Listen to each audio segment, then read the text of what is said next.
ఉషోదయం ప్రేమించు కాపరి ఉషా కిరణాలు ఉదయకాలపు వాక్య ధ్యానంకు మిమ్మల్ని ఆహ్వానిస్తున్నాము. ప్రార్థన చేసుకుంటాం. మమ్మల్ని మిక్కిలిగా ప్రేమిస్తున్న పరలోకపు తండ్రి, ఈ ప్రాతకాల సమయమున మీరు మాకు అనుగ్రహించిన నీ కృప కొరకు వందనాలు చెల్లించుకుంటున్నాను తండ్రి. ఈ సమయమున మీరు నాతోనూ కార్యక్రమం వీక్షిస్తున్న ప్రతి ఒక్కరితోనూ మాట్లాడుతున్నారు.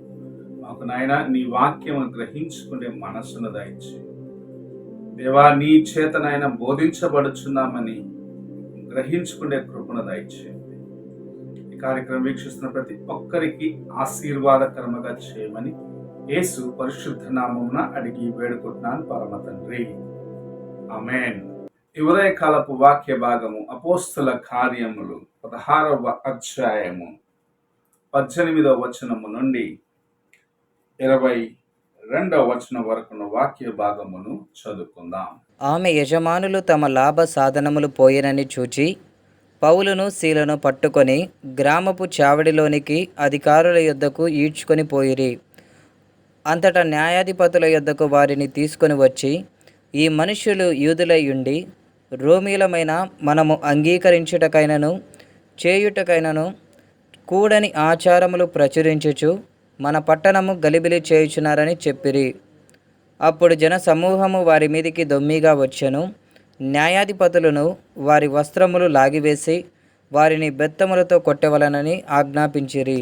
చదవబడిన వాక్య భాగములో పౌలు శీలలు వెళ్తున్న మార్గములో ఒక చిన్నది వారిని గురించిన కార్యములను బయటకు చెప్పుచు వారిని వేధిస్తున్న లేకపోతే వారిని తొందర పెడుతున్న ఒక కార్యంను చూడగలము. ఆ చిన్నదానిని అలాగూ ప్రేరేపిస్తున్న దురాత్మను పౌలు గద్దించినప్పుడు అది ఆ చిన్నదానిని విడిచి బయటికి వెళ్ళటం చూడగలము. ఆ కార్యము జరిగిన వెంటనే, ఒక విడుదల కార్యం అక్కడ జరిగిన వెంటనే, అంతవరకు ఆ చిన్న బిడ్డ ద్వారా లాభమును సంపాదించుకుంటున్న యజమానుడు కోపము తెచ్చుకొని పౌలు శీలను పట్టుకొని వారిని ఈడ్చుకుంటూ వచ్చి న్యాయము తీర్చే వారి దగ్గరకు తీసుకొని వచ్చి, ఇలాగూ వీరు మనకు వ్యతిరేకమైన కార్యములను బోధిస్తున్నారు. వీరు యూదులుగా ఉన్నప్పటికీ తమకు ఇష్టం వచ్చిన రీతిగా కొన్ని కార్యములను బోధిస్తున్నారని వారిపైన ఫిర్యాదు చేయడం చూడగలం. దాని యొక్క పరివర్షణముగా వారు కొట్టబడి చెరలో వేయబడ్డారు. సంఖ్యలతోటి బంధించబడ్డ వారిగా చెరలోకి వేయబడినారు. పౌలు శీలలు, మేము చేసింది మంచిదే కదా, ఆ చిన్నదానిని ఆ దురాత్మ నుండి విడిపించినాము, ఆ చిన్నదాని యొక్క జీవితంను బాగు చేసినాము, అయితే ఎందుకు మాకు ఇలాంటి శిక్ష వచ్చినది అని అనుకొని ఉంటే, వారు ఆ రాత్రి వేళలో చెరలో నుండి దేవుణ్ణి స్తుతించేవారు కాదు. దేవుని కార్యము ఆ చెరలో జరగవలసి ఉన్నది. దేవుని యొక్క కార్యము ఆ చెరసాల అధిపతి యొక్క కుటుంబంలో జరగవలసి ఉన్నది. పౌలు శీలలు మౌనముగా తమకు ఇయ్యబడిన శిక్షను అంగీకరించిన వారిగా చెరలో అర్ధరాత్రి వేళ దేవుని స్తుతించిన వారిగా ఉండటం మనము చూడగలము. ఈ ఉదయకాల సమయంలో అనేక సార్లు నీవు ఇతరులకు మేలు చేస్తున్నప్పటికీ అనేకమైన వారు నిన్ను గాయపరిచిన వారిగా, నీకు కీడు తలంచిన వారిగా, నిన్ను దుఃఖపరిచిన వారిగా ఉండటము నీవు చూస్తూ ఉన్నావేమో. ప్రభు అందులో నుండి నీకు ఒక గొప్ప ఆశీర్వాదమును, అనేకులకు నిన్ను ఆశీర్వాదకరముగా చేయాలని ఆశిస్తూ, లేకుంటే తన యొక్క ఉద్దేశాల ప్రకారము నిన్ను ఆ శ్రమలో నుండి వెళ్ళడానికి అనుమతించినాడని గ్రహించుకోవాల్సిన వ్యక్తిగా నీవు ఉన్నావు. ఎందుకంటే ఆ శ్రమలో నుండి, ఆ శోధనలో నుండి నీవు ముందుకు వెళ్ళి వాటిని జయించుకొని ముందుకు వెళ్ళిన తర్వాత దేవుని కార్యమును నీ జీవితములో చూడగలవు. ఇక్కడ పౌలు శీలలు తాము శిక్షించబడినప్పటికీ దేవుని స్తుతించినారు. మనము అనేక సార్లు చిన్న చిన్న కష్టముల మధ్యలో దేవుని దూషించేవారిగా ఎన్నిసార్లు దేవుని దుఃఖపరచున్నాము, ఎన్నిసార్లు దేవునికి కళ్ళు లేవని మాట్లాడినాము, ఎందుకు నాకు ఇలాంటి శ్రమలు ఇస్తున్నాడని మాట్లాడినాము. ఇది ప్రతి క్రైస్తవుని జీవితంలో ఒక్కసారైనా జరిగి ఉంటుంది.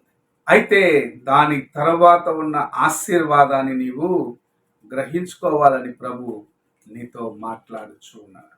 నీ ద్వారాగా ప్రభు చేయనై ఉన్న కార్యములకు నిన్ను సిద్ధపరుస్తున్నాడని గ్రహించుకోవాల్సిన వ్యక్తిగా నీవు ఉన్నావు. పౌలు శీలల చెరలో నుండి దేవుని స్తుతించినారు. ఆ రాత్రిగా జరిగిన గొప్ప కార్యం ఏమిటంటే చెరసాల తలుపులు తెరవబడ్డాయి. భూకంపము వచ్చినది, చెరసాల తెరవబడ్డాయి. చెరలో ఉన్న వారు బయటకు వెళ్ళలేదు. చెరసాల అధిపతి ఆ కార్యమును చూసి తానును దేవుని అంగీకరించడానికి ఒక సాధనముగా ఆ దినము వారు పొందిన శిక్షను బట్టి, వారు అనుభవించిన ఆ శిక్షను బట్టి దేవుని యొక్క కృప ఆ చెరసాల అధిపతి యొక్క కుటుంబములకు చేరటం మనం చూడగలము. ఈ ఉదయకాల సమయమున నీవు శోధించబడినప్పుడు, నీవు కష్టముల మధ్యలో వెళ్ళినప్పుడు దేవుని వైపు చూసి ఆయన స్తుతించేదానికి నేర్చుకో. ఆయన ఎదుట నిలబడి ఆయన స్తుతించటం నేర్చుకో. ప్రభు అందులో నీవు చేయవలసిన కార్యం ఏమిటో నీకు బయలుపరుస్తాడు. నీ ద్వారాగా జరగనించిన కార్యమును గ్రహించుకున్నప్పుడు నిజముగా నీవు ఆశ్చర్యముతో నింపబడి దేవుని స్తుతిస్తావని దేవుని యొక్క వాక్యము సెలవిస్తున్నది. ఈ ఉదయ కాలమున నీవు ఎలాంటి పరిస్థితుల్లో ఉన్నావో నీవు అనుకొనవచ్చు, ఈ కష్టములు నన్ను చాలా ఇబ్బందులకు పాలు చేస్తున్నాయి.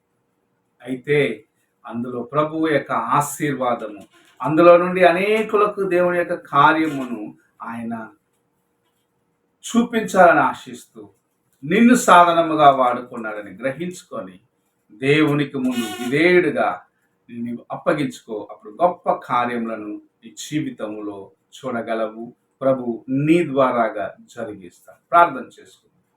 మమ్మల్ని మిక్కిలిగా ప్రేమిస్తున్న పరలోకపు తండ్రి, నీవు మమ్మల్ని ప్రేమించినావని గ్రహించుకొని ఇబ్బందుల మధ్యలో, శోధనల మధ్యలో నీకు నమ్మకముగా మేము ముందుకు వెళ్ళేదానికి, శోధన సమయంలో కృంగిపోకుండగా, కలవరము చెందకుండగా మాకు నీ కృపను అనుగ్రహించున్నాను దేవా. మేము స్థిరముగా నిలబడి నీ రాజ్య వ్యాప్తి కొరకు ప్రయాసపడేదానికి మాకు నేర్పించమని యేసు పరిశుద్ధ నామమున అడిగి వేడుకుంటున్నాను పరమ తండ్రి, ఆమేన్. తండ్రి అయిన దేవుని ప్రేమ, కుమారుడైన క్రీస్తు కృప, ఆదరణకర్తైన పరిశుద్ధాత్మ యొక్క సహవాసము ఇప్పుడును ఎల్లప్పుడూ తోడయుండి సదాకాలము తన కృప చేత మనల్ని నడిపించునుగాక. ఆమేన్.